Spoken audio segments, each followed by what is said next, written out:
ओडिशा इतिहास प्राकृतिक विपर्यय पृष्ठारे से दिन जोड़ी हो जाइथिला आउ एक फर्द।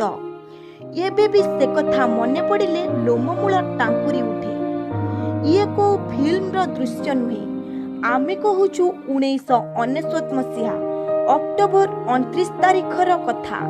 से दिन उपकूल ओडिशा को ग्रास करिथिला महाबात्या आउ प्रकृतिर कराल कायारे छारखार होई जाइथिला काहे केते परिवार। सु सु होई बहुथिला पवन आउ चमकई देला भली मारुथिला बिजुली, घड़घड़ी सह झड़ वर्षा। आज को ठीक 21 वर्ष तले प्रकृतिर एमती कराल रूप देखिथिला ओडिशा। 1999 मसीहा अक्टोबर 25 तारिख बंगोपसागर रे सृष्टि होइथिला लघुचाप। धीरे धीरे ताहा घनीभूत होई स्थलभाग छुईबाकू लागिला। 28 तारिख संध्यारे सुलुसुलिया पवन बहिबाकू आरंभ होइतिला।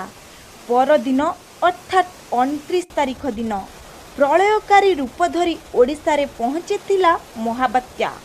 सेतबेले पवनर बेग थिला 240 रु 260 किमी। महाबात्यारे पवनर बेग जेतिकी भयंकर नथिला ताठारु अधिक भयंकर थिला समुद्र। प्राय 2 किमी पर्यंत उपकूल को माड़ी आसीथिला समुद्रर ढेउ।